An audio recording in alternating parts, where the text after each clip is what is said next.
They said we'd never get a clear shot, but they were dead wrong. This new footage from August 2026 is so ridiculously sharp that it makes every other Bigfoot video look fake. I was fully convinced in under 40 seconds, and my gut tells me you're about to have the exact same realization after seeing it. The timestamp in the corner of the footage reads 11:17 p.m., and the location tag underneath it says 6 Rivers National Forest, roughly 9 miles east of Bluff Creek, Humboldt County, California. I have watched this first clip maybe 30 times now, queuing it up frame by frame for the podcast, and every single time my stomach drops at the same spot. The camera is a game camera strapped to a Douglas fir about 40 yards from a hunting cabin owned by a man named Gil Sampson, and for the first 6 seconds, nothing happens except wind moving through the branches. Then something crosses behind the tree line, low and fast, and even at this distance, even in grainy infrared, the shoulders are too wide and the arms hang too long to be a bear standing upright. This is Bigfoot. I want to say that plainly right at the start, because there is no slow build in this footage, no ambiguous shadow that could be a deer. Within 11 seconds of the recording starting, Bigfoot is visible, moving between 2 trees with a gait that looks almost human and almost nothing like a human at all. Pruitt had set up 4 cameras around his hunting camp that fall, 2 facing the game trail he used for elk, 1 aimed at his propane tank and generator shed, and 1 bolted above his own cabin door facing the tree line. He also wore a chest-mounted action camera most nights because he assumed he was getting repeated visits from a trespasser or a poacher working his private lease. He told his brother in a text message,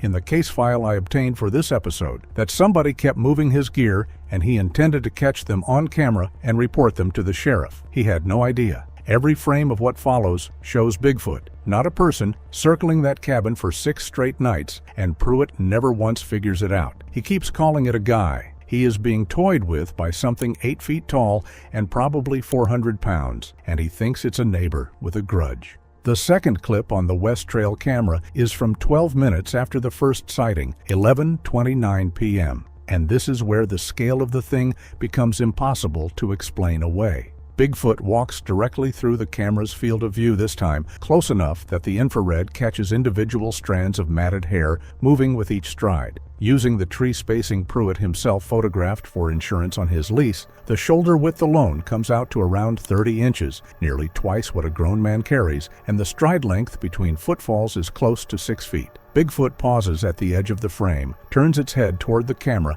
as if it hears the faint click of the shutter, and continues on without hurrying at all. There's no fear in the movement. Whatever is out there in Pruitt's woods that night is not stalking away from a threat. It is walking a perimeter like it owns it. By 11:51 p.m., the generator shed camera picks up motion. This smaller unit, tripped by a motion sensor tuned for raccoons and deer, shows the propane tank first, undisturbed, then a shadow falling across it from above, from a height that puts whatever is casting it well over 7 feet tall, even accounting for the low angle. A hand comes into frame, enormous, fingers thicker than a man's wrist, and it wraps around the regulator valve and simply twists. There's a hiss of escaping gas on the shed camera's microphone, and then the hand releases, and Bigfoot moves off toward the cabin, unbothered, while propane keeps venting into the night air. Inside, the chest cam footage picks up here. Pruitt, half asleep in a cot by the window, sits bolt upright at the smell and swears under his breath, certain somebody has come onto his lease to mess with his supplies out of pure spite. Pruitt grabs a flashlight and his lever action rifle and steps onto the small porch at 11:54 p.m., 3 minutes after the valve was cracked. His chest camera shows the beam sweeping across the clearing, catching nothing but tree trunks and drifting mist, though at the edge of the frame, for perhaps half a second,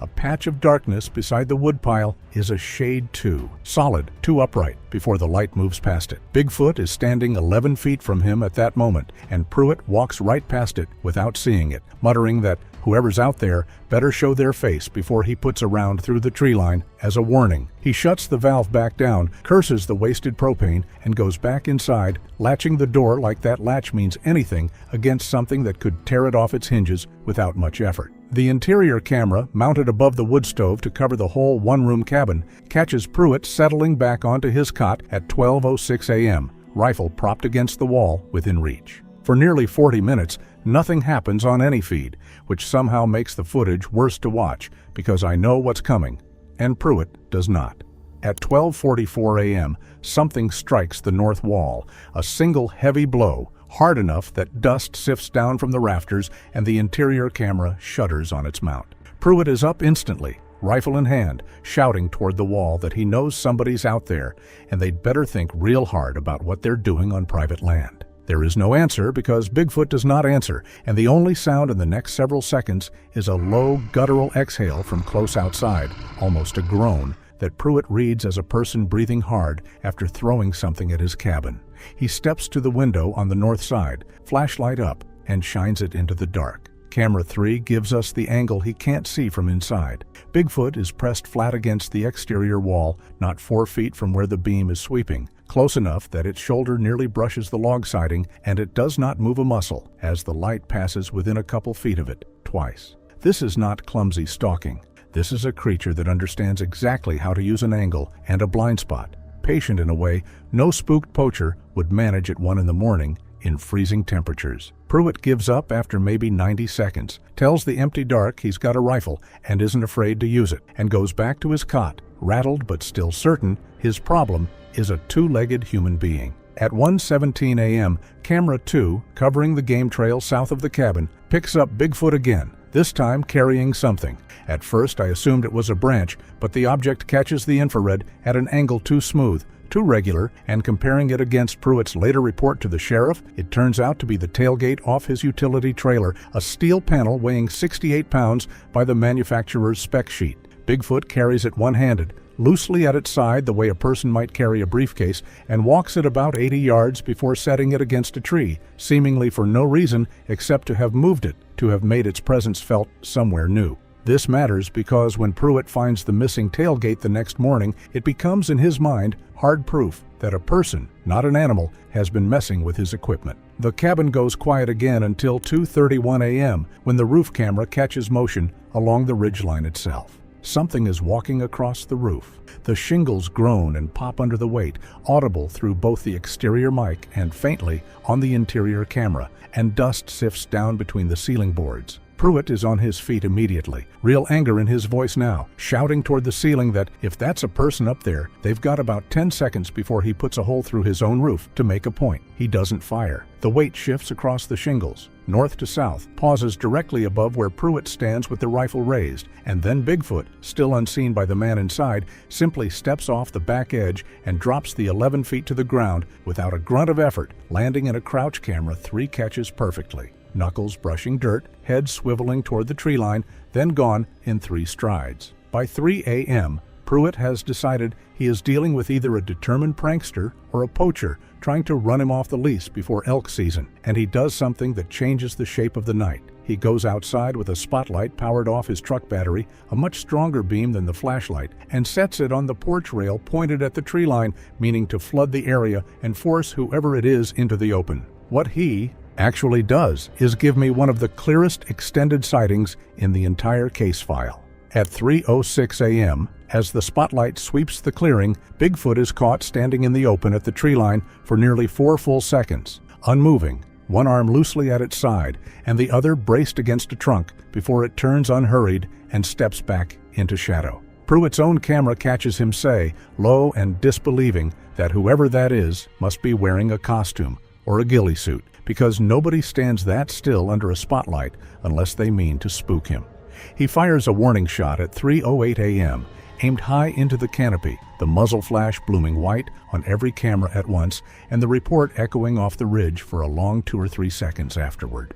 Bigfoot does not run from the gunshot. This is the detail that made my hands go cold the first time I reviewed the audio carefully, because in the silence right after the echo dies, the shed camera's microphone, still recording, picks up a vocalization from somewhere off to the east that is not a howl and not a growl exactly, more like a long, rising bark scream that trails into something almost like a moan, and it is loud enough to trip the volume meter into clipping at the source. Pruitt's reaction on his chest camera is immediate. He steps back from the porch rail, rifle coming up to his shoulder, and mutters that there's no way a person made that sound, that maybe there's a cougar in the area too, on top of whatever else is going on, layering one wrong explanation on top of another, rather than putting the two facts together. For the next hour between 3:15 and 4:10 a.m., the cameras catch what I've started calling, on the show, the encirclement sequence, because that's exactly what it looks like when you line up all four angles side by side on a timeline. Bigfoot moves in a slow, deliberate loop around the cabin's perimeter, appearing on camera 1 at 3:19, camera 3 at 3:31, camera 2 at 3:44, and back near camera 1 again at 3:58, tracing something close to a complete circle around the structure at a radius of maybe 60 to 80 feet, never approaching in a straight line, never repeating the exact same path twice. Pruitt, inside, hears branches snapping and shifting leaf litter from different directions in a pattern that has no reason to make sense if it's one person on foot, and by 3:50, he has started bracing furniture, a heavy oak table and 2 chairs against the door, muttering that there might be 2 of them working together to spook him out of his own camp before the season starts. At 4:11 a.m., the temperature on Pruitt's exterior thermometer, visible in a corner overlay on camera 3, has dropped to 29 degrees Fahrenheit, and that's the moment Bigfoot makes its first direct contact with the cabin structure since the wall strike hours earlier. The south-facing window, a single pane over the kitchen counter, takes a hard impact that spiderwebs the glass without breaking it fully through, and the interior camera shows Pruitt diving sideways off the cot, rifle coming up, shouting that he's had enough and he's calling this in over his radio right now. He does exactly that, keying his handheld and reporting to a hunting buddy, camped 4 miles off, that he thinks he's got 2 or 3 trespassers trying to break into his cabin, describing a large man in dark clothing near the window. Still, even now, filtering everything he's experiencing through the assumption that a person is responsible. Nobody watching the tape from the outside has that excuse. Camera 3 shows exactly what threw itself against that window. Bigfoot, shoulder lowered, using its own body weight the way a much smaller animal might use a paw, testing the glass rather than simply smashing through it, which somehow reads as more calculated and more unsettling than an outright break-in would. Between 4:20 and 4:45 a.m., there's a stretch of relative quiet on every camera, no motion triggers, no audio spikes, and Pruitt uses it to reinforce the window with a spare sheet of plywood he keeps under the cot for exactly this kind of emergency, nailing it into the frame with quick hard strikes of a hatchet that ring out across the clearing and, based on what happens next, seem to draw Bigfoot's attention right back in. At 4:46, camera 2 picks up motion, approaching fast from the south trail, faster than any of the previous movement all night, closer to a jog than the slow patrol pace from before, and 11 seconds later, the same heavy weight lands on the roof again, this time moving with far less caution, shingles cracking audibly under the impact, one splitting clean enough that a sliver of wood drops through a gap and lands on Pruitt's cot inches from where his head had been a moment earlier. He's shouting now, not talking, telling whoever is up there that he's got a shotgun too, and he'll use every shell in it if they don't get off his roof. The weight above him shifts to directly over the stovepipe at 4:49 a.m. And what happens next is on both the interior camera and the roof-mounted exterior unit simultaneously, which is the only reason I believe it myself. Something reaches down into the stovepipe opening from above, and soot and ash blast backward out of the wood stove's open damper into the cabin's interior in a thick gray cloud, coating half the room and sending Pruitt into a coughing fit as he stumbles backward, rifle still raised, but firing nowhere because he can't see a target. On the roof footage, Bigfoot's arm is visible, extended down into the pipe, opening up to the elbow, forearm alone thicker than the stovepipe itself, before withdrawing it and straightening up to its full height on the ridgeline, silhouetted for just under 2 seconds against a break in the cloud cover before it drops off the back of the roof again, exactly the way it did hours before. Landing, moving, gone. At 5:03 a.m., Pruitt makes the decision that produces the single most dangerous few minutes of footage in the whole set. Convinced now that there are multiple intruders coordinating an assault on his cabin and worried about the plywood window holding, he decides to move his truck, parked about 30 yards down the access road, closer to the cabin door so he can make a run for it if things get worse. reasoning on his chest cam audio that he'd rather take his chances driving through brush than get cornered inside a building two people are trying to break into. He unbars the door at 5:04, steps out into pre-dawn dark thick enough that even his flashlight only carries about 20 feet, and starts moving fast down the access road toward the truck. Camera 1, mounted on the fir tree near that road, catches Bigfoot already there, already positioned along the tree line, paralleling Pruitt's route, keeping pace with him in the brush at a distance of maybe 15 feet, moving in that same eerie half-crouched lope, and Pruitt, focused entirely on the truck ahead of him, never once turns his head that direction. He reaches the truck at 5:06, fumbles the keys, and the door camera on the vehicle itself, a dash cam that happened to still be recording, picks up the last and closest sighting of the entire night. As Pruitt yanks the driver's door open, the dome light flicks on, and for exactly one frame, less than a tenth of a second, the light catches a face at the edge of the frame beyond the truck bed. Low brow ridge, deep-set eyes reflecting the light back with a faint greenish shine, wide flat nose, and a mouth set in something that is not quite an expression at all, simply the resting shape of a face built entirely differently from a human one. Pruitt doesn't see it. He's already sliding into the driver's seat, slamming the door, jamming the key into the ignition, and the engine turns over on the second try at 5:07, headlights flooding the access road ahead of him with white light. Bigfoot is gone from the dash cam frame by the time the headlights come up, already moving back toward the tree line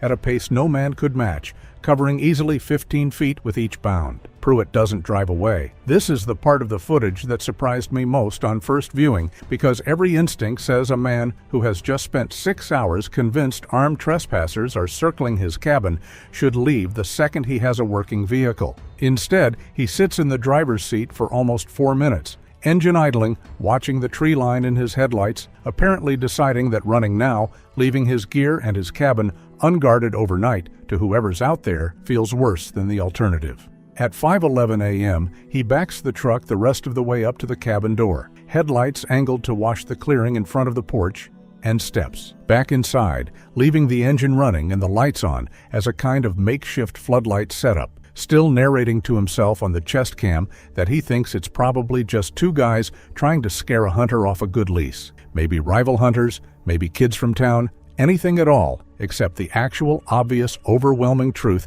sitting right there in every single frame of footage from that night. Between 5:12 and 5:40 a.m., the cameras record something closer to a lull, though not silence exactly. There's a rhythmic knocking that starts at 5:19, 3 sharp strikes of wood on wood repeated every couple of minutes, coming from somewhere northeast of the cabin, past the edge of what any of the 4 fixed cameras can see. This is a documented Bigfoot behavior that researchers call tree knocking, and hearing it laid out plainly on tape, evenly spaced, deliberate, clearly not random branches falling, is different from reading about it in a report. Pruitt hears it too, and for the first time all night, there's a note of real uncertainty in his voice rather than anger, as he says out loud that he doesn't know anybody who knocks on trees like that it doesn't sound like a person doing it, before catching himself and deciding out loud that it must be some kind of signal between the 2 or 3 guys messing with him, coordinating their next move. He is so close in that one sentence to the truth, and he steers himself away from it without even noticing. At 5:41 a.m., the knocking stops abruptly, and 90 seconds later, camera 3 registers the largest single-motion event of the entire night. Bigfoot crossing the clearing directly in front of the cabin at a dead run, covering the 60-foot gap between the tree line and the propane shed in what the frame count works out to be just under 2 seconds, an average speed north of 20 miles an hour on uneven, root-choked ground in almost total darkness. It doesn't stop at the shed. It continues past it and slams full weight into the northeast corner post of the cabin, the same corner where the wall strike happened hours earlier. And this time the impact is severe enough that a support beam inside the structure visibly flexes on the interior camera, a crack spidering up through the exposed log where it meets the roof joist. Pruitt is thrown sideways off balance where he's been standing near the stove, and the whole cabin groans with a deep structural sound that no amount of denial can make sound like a human being pushing on a wall. He's shouting into his radio now, calling for his hunting buddy to get over here with a truck and more guns, describing the impact as somebody trying to bring the whole cabin down. And his buddy's voice comes back over the radio saying he's 4 miles out on foot trails that a vehicle can't cross fast in the dark, that it'll take him the better part of 40 minutes, even moving quick. Pruitt tells him to hurry, that whoever's out there just hit the cabin hard enough to crack a support beam. And in the background of that radio call, picked up faintly by the mic, there's another one of those long rising vocalizations, closer this time than the first, close enough that on the frequency analysis I ran for the podcast episode, the low end of it registers well under 100 hertz, a frequency range that would require a chest cavity far larger than any humans to produce with that kind of volume and sustain.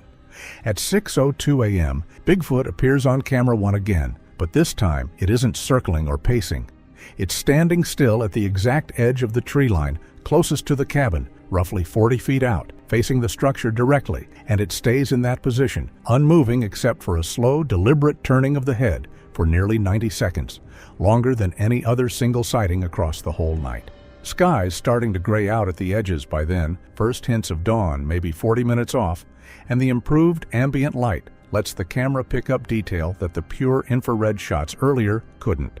Reddish-brown hair matted with what looks like pine pitch or mud along the forearms, a slight hunch to the upper back that still leaves the overall height well above anything human even accounting for the posture, and a way of holding its weight that suggests something built for enormous strength rather than speed, though the earlier sprint across the clearing proved it has plenty of both when it wants. Them, Pruitt sees this one. Not clearly, not in detail, but the interior camera catches him at the reinforced window, having pried back a corner of the plywood to look out, and his exact words on the recording are that there's somebody standing dead still, out at the tree line, just watching the cabin. Big guy, and he doesn't like the look of it one bit, doesn't like how still he's standing, like he's waiting for something. He grabs the rifle, checks that it's still loaded, though he's fired only the one warning round all night, and he says, almost to himself, that if that man takes one step toward this cabin, he's putting him down. No more warning shots.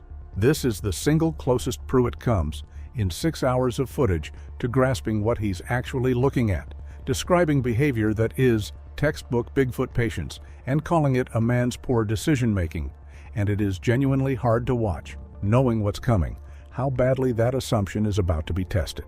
At 6:04 a.m., Bigfoot takes exactly one step forward, out of the tree line and into the open ground of the clearing, and Pruitt, true to what he just said, raises the rifle and fires. The shot is aimed low and to the side rather than dead center, a genuine warning even in the moment of panic rather than a kill shot, kicking up a spray of dirt roughly 10 feet short of where Bigfoot is standing. The reaction on camera is not what any of us expect from a startled trespasser. Bigfoot does not flinch, does not duck, does not run. It stands upright to its fullest height, both arms raised slightly out from its sides in a posture that reads unmistakably as a display rather than a retreat, and lets out another one of those rising vocalizations, longer this time, closer to 5 full seconds sustained, loud enough that Pruitt's own microphone distorts badly on the recording before it drops back down onto a more forward stance and takes 2 fast steps closer to the cabin rather than away from it. Pruitt racks another round into the chamber, his hands shaking badly enough now that it's audible in the mechanical action of the rifle on the chest, cam audio, and he's saying over and over, low and fast, that the guy's crazy, that he's actually walking toward gunfire, that something's wrong with him. He fires a second shot at 6:05 a.m., this one aimed more directly, and the round clearly strikes something, a spray of bark exploding off a tree trunk just behind and to the left of where Bigfoot had been standing a half second earlier, meaning the shot missed by inches rather than feet. Close enough that Bigfoot's reaction this time is immediate and violent. A full charge covering the remaining 30 feet to the cabin porch in under 2 seconds, and the porch support post takes a direct hit from what the footage shows as a full-body shoulder strike, the entire structure lurching hard enough that Pruitt is knocked off his feet inside, the plywood-covered window popping loose from 2 of its nails and swinging inward on the remaining ones. For the next 40 seconds, between 6:06 and 6:07 a.m., the cabin itself becomes the primary subject of the footage, rather than any clear view of what's causing the damage, because Bigfoot has moved in close enough that none of the fixed exterior cameras can frame it fully, catching instead fragments, an arm, a shoulder, hair, moving along the base of the structure, while impacts land against the walls in a rapid, furious sequence. 6 or 7 strikes in that short window, each one shaking dust and splinters loose from the ceiling boards inside. Pruitt is on the floor of the cabin, having lost his grip on the rifle when he fell, scrambling for it in the dark and the settling dust, shouting now with real unmistakable fear rather than anger, saying that they're trying to knock the whole place down around him, that he needs help right now, into a radio that has slid somewhere under the cot in the chaos. At 6:08 a.m., in what is genuinely the loudest single moment on any of the 4 cameras, the north wall takes a strike severe enough to buckle one of the horizontal logs a full 2 inches inward at the point of impact, and a section of chinking between logs blows out entirely, opening a gap wide enough to see straight through to the gray pre-dawn light outside. Through that gap, for just under a second, an eye is visible pressed close to check the interior, reflecting faint amber in what little light there is. And then it's gone, pulled back, replaced by silence that stretches for almost 15 full seconds, the longest quiet break in the entire sequence, before a final, single, tremendous blow lands against the cabin door itself, splitting the top hinge clean off its mounting screws and leaving the door hanging at a crooked angle, swinging slightly on the one remaining hinge. Pruitt has the rifle back in his hands by then, backed into the far corner of the one-room cabin near the wood stove, aiming at the crooked, swinging door. And this is the moment his hunting buddy's voice crackles back over the radio from somewhere much closer now, saying he can hear the commotion from up the ridge and he's coming in fast, maybe 5 minutes out, to hold on. Whether that radio call, that human voice suddenly loud and close, in the dark, is what changes things next, is impossible to know for certain, but the timing lines up too well to ignore. At 6:10 a.m., less than 90 seconds after the door took its final hit, Camera 1 and Camera 3 both catch Bigfoot pulling back from the cabin, moving at a fast walk rather than the earlier charging run, crossing the clearing toward the northeast tree line without a backward glance at the structure it just spent close to 7 hours circling, testing, and finally attacking. By 6:13 a.m., the activity has stopped. Pruitt remains barricaded inside until his friend arrives at 6:19 a.m., telling him that at least 2 or 3 massive men tried to break into the cabin and charged him despite warning shots. The final camera frame at 6:51 a.m. shows the damaged property and a trail of 16-inch, 5-toed footprints disappearing into the woods,